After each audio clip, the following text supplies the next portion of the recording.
Hi everybody, welcome to my channel. In today's tutorial, I'm going to take a Dollar Tree sign and I'm going to give it a mixed media makeover. It's really easy. Let's get started. So today I'm going to use or guide the process using my art journal process cards. These cards are available at NINNYSNAPKINS as a digital download. I'll put a link in the description box. This beautiful napkin called Viola also comes from NINNYSNAPKINS. It's been sitting on my work table for a long time because I absolutely love it and I just didn't have the time to finish it up.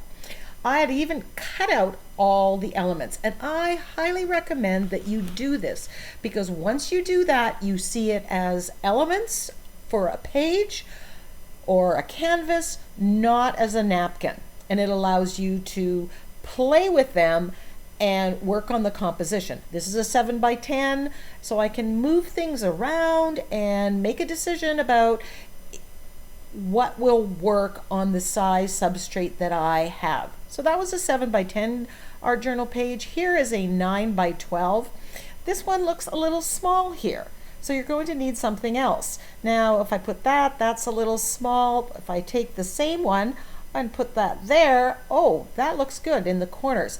Remember, with a napkin, you can invert it because it goes translucent. You'll still see the focal image clearly. What if I layer this? Oh, I like this, how it fills the corner. It has enough shape. You could put a sentiment here. But today, I'm going to use this Dollar Tree large wooden tag. Now, there was a sea theme on here, and I thought I could scrape it off, but it was kind of embossed. I gave it a coat of gesso, and honestly, it's sat in my studio for over a year. But today, I looked over at it, and with this Viola, I thought I could build this up over here and have another one up here and turn this into a welcome sign or home decor piece. So I'm taking my elements, I'm manipulating them, auditioning them in various places till I get an idea. So now I know what I want to do and which ones I'm going to use. So now's when you want to take off the excess plies. Leave those plies on when you're auditioning so it's not so flimsy. But once you know which ones you're using, peel off the excess layers. Just wet your fingers and pull off 1 and 2 of the layers.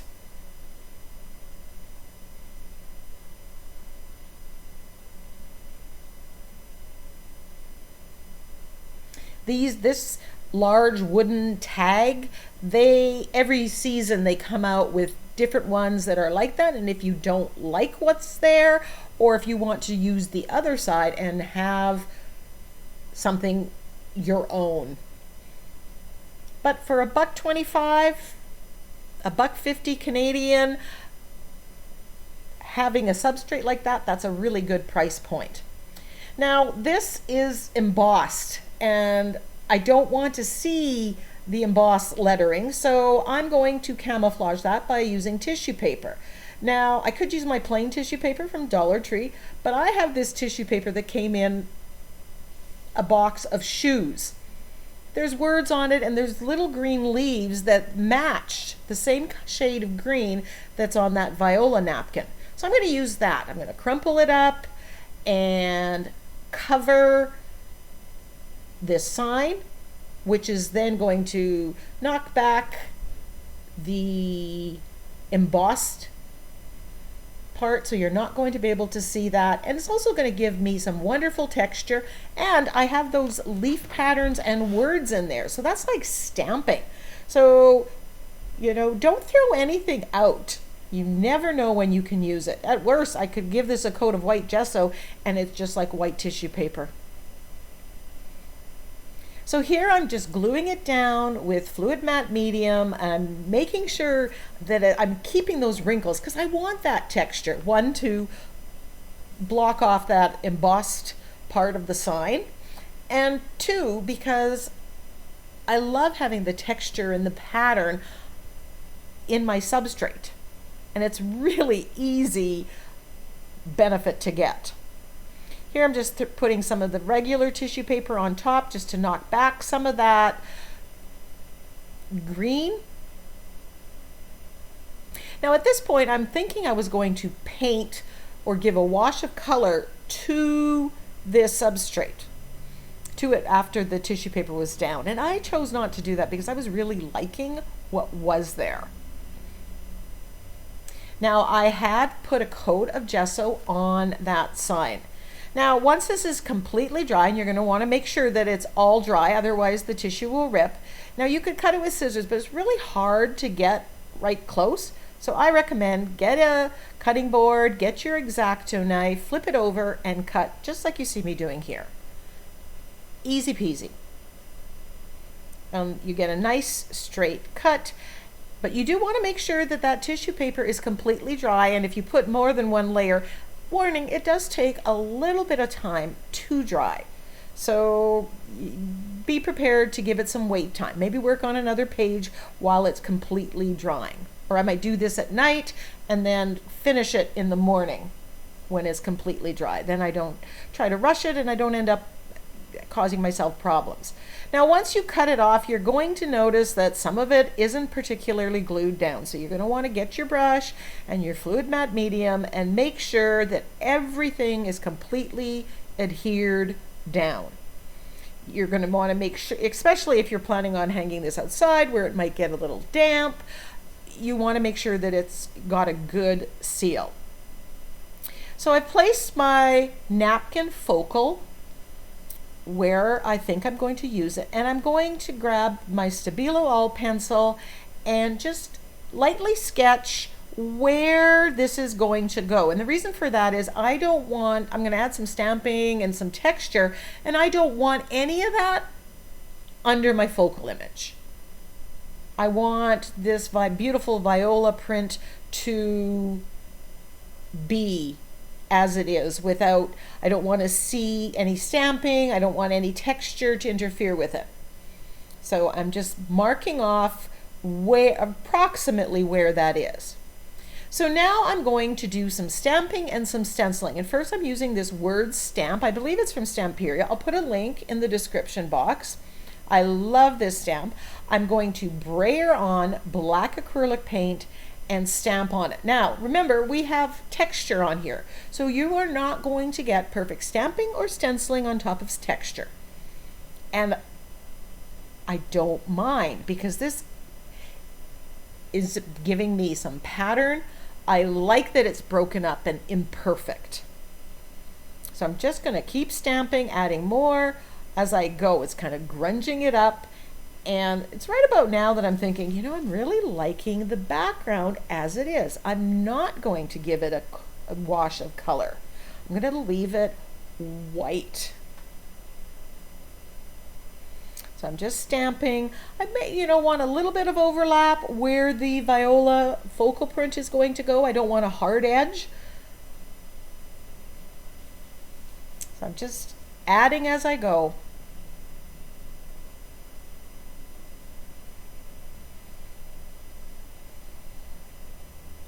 So the tissue paper or the gesso was the first color. The tissue paper, second layer, because it has those leaves and there's some words. I think it says Free Spirit. I think that was the brand name of the shoe company. Now, when you use acrylic paint on stamps, you want to spray them with Murphy's Oil soap or wash them right away. Once that's dry, I am grabbing this Dotted Rings stencil. It's one of my favorites. And I'm using thick gesso, and I'm just pushing it through the stencil with my finger. And this is giving subtle texture and pattern. It's kind of tone on tone pattern. It's knocking back some of that stamping, breaking it up, making it kind of look vintage a little bit. But I'm really liking that look. Normally I go later on and I add some color on top of the texture, but I opted not to do that because I'm really liking how it looks now. So even if you have a plan, you're thinking you're going to go somewhere, If that's not what you see or you change your mind, that's okay. Go with it.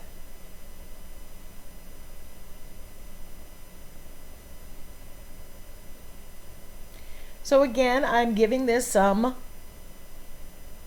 dry time. I'm loving, loving, loving the look. Now while that's drying, I'm playing with my colors, and I get out my color swatches and I'm pulling blues and purples and greens that I may use that are matching the focal image when I overpaint or when I give this a wash of color later on. I swatch it out, I mix the paints on paper, play with it just to make sure that I'm getting the colors that I want.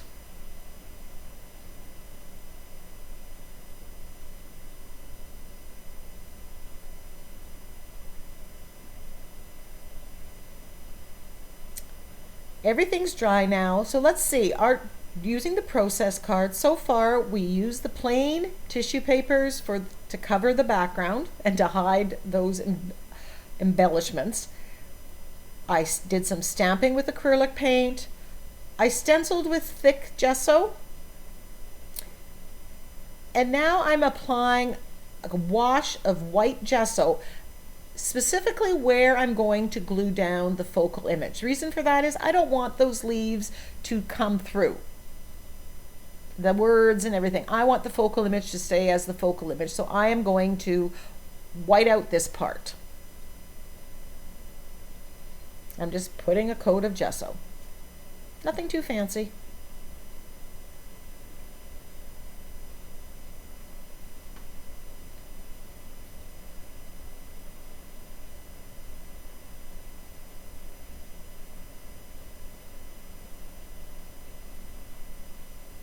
And then again, this needs to be completely dry before I go to the next step. So while that's drying, I'm just going to grab my liner brush and I am water cutting the excess from the napkin. Now, because that's white and you're gluing it onto a white background, this isn't quite as necessary. The napkin will go translucent. I prefer this deckled edge. I find that it is less noticeable in the finished product, and I rather enjoy this. I find this process very zen and very calming, but you could skip it if your background is white and the napkin is white.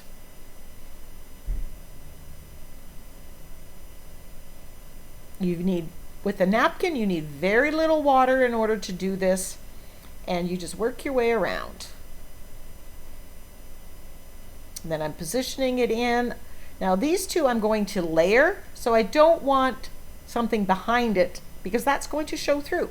So now I'm just kind of tweaking and editing out certain elements that are in the wrong place, and then I could also add some elements, an extra sprig or two or an extra flower or two of the focal image.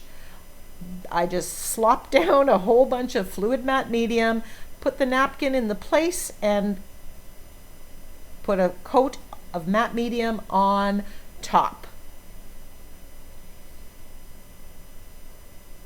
I took that one viola from there and moved it to the top. So you could just add to this, tweak it as you see fit.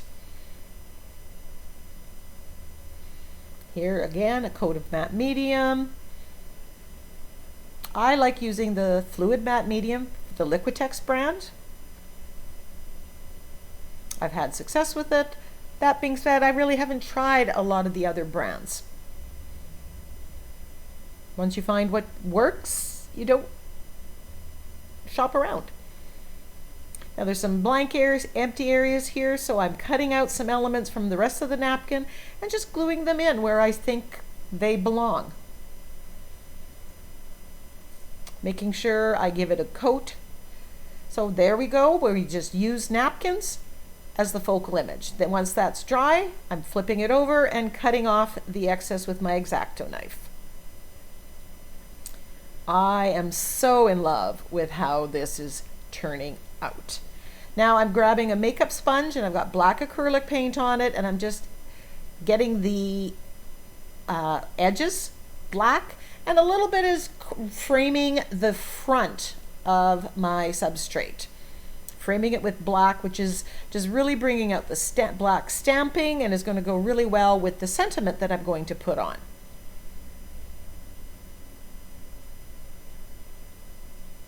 So now I'm going to take those colors. I've got quinacridone magenta, Prussian blue, a couple other blues, and I'm thinning them down and then just painting over, giving a wash of color with thinned acrylic paint on these violas. I'm adding a little more magenta than what's originally there. That's my option right now. I can tweak the colors to fit exactly what I want. So this is a slow process. I kind of work my way around and add to it, and I'm not showing all of that, but it's just a simple wash of color, very watercolory look. If you put something on and it doesn't look right, grab a baby wipe, wipe it off, because everything underneath it is permanent. You got some time to play, and you can always fix a mistake. So I'm just going back and just adding as I go. I'm not necessarily painting every single flower, just most of them. If you don't want to do this, you can skip it. It looked fine the way it was. This is how I personalize it, and I rather enjoy this process.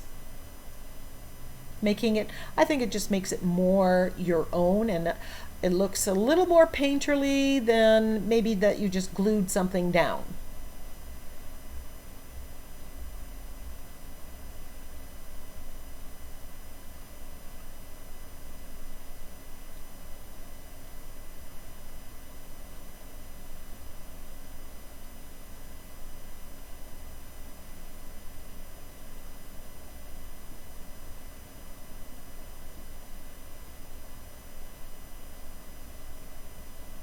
So now for the sentiment, I'm using this calligraphy alphabet from the Crafters Workshop. They came out with 3 different alphabet sets in their last, in 2023, and I love, love, love them. Now, I'm not stenciling these right onto my tag because if I make a mistake, it's on my tag and it's on my background. Here, if I make a mistake like that I put a little too much paint, I can just do it on the tissue paper again without any cleanup or any worries. Now, my substrate, remember, it has texture, so you're not going to get a perfect stencil. That, by doing it on tissue paper like this, I can work on a flat surface.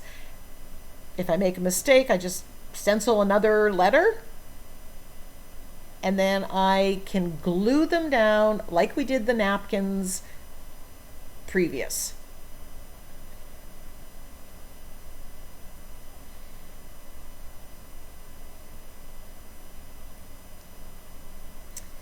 So I've cut that out. Now I want to remove some of that excess tissue paper. I don't want to see that. I again want that deckled edge. Now when you water cut napkin, you need very little water and it dissolves very quickly. When you do tissue paper, it's a little sturdier.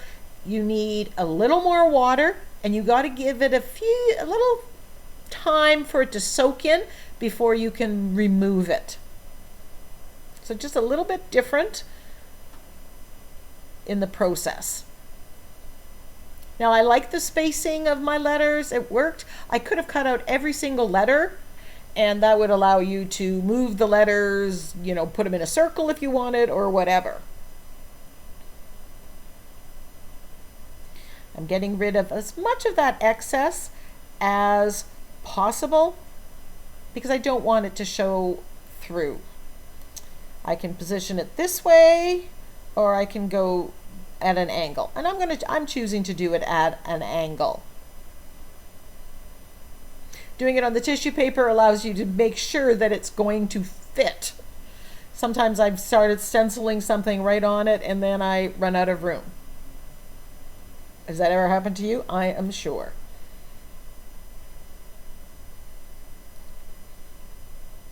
And I'm giving it a generous amount of fluid matte medium. That'll ensure that it goes translucent. Now I'm going to use my angle brush and use my floating acrylic technique to edge the page. This kind of bleeds into towards the middle of the sign a little bit, gives it more of a diffused look, which I'm absolutely loving.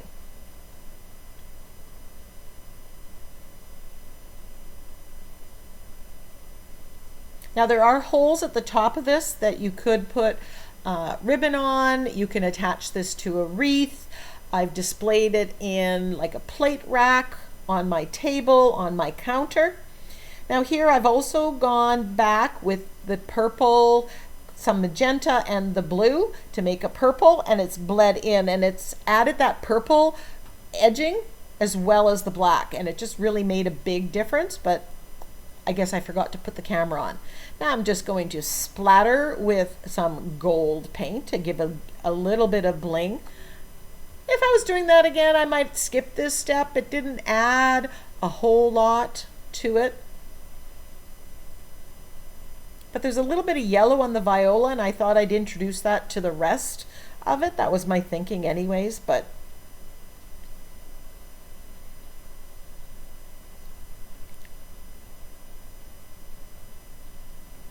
and once this is completely dry, I will give it 2 coats of clear satin Minwax polyacrylic varnish. Okay, so let's go recap. I used plain tissue paper or from my shoe box to give texture. I stamped with black acrylic paint. I put thickened gesso through a stencil to get some texture and pattern. I use the napkin as a focal image. I adjust the color by adding a wash of color to the focal image from the napkin. I added a sentiment with the alphabet stencils. I edged my project and I splattered. And look at this. I hope you love it as much as I do. It's not exactly where I thought I was going, but I'm really very pleased with the end result.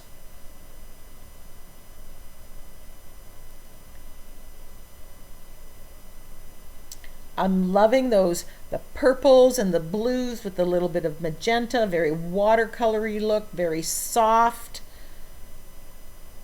The text stampings just seems to add so much. Just everything came together so beautifully.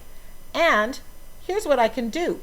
On this side, I can do a different sign, and then I have 2 for the price of 1. Close-ups of the finished project are coming. If you've enjoyed this, give me a thumbs up, subscribe to my channel.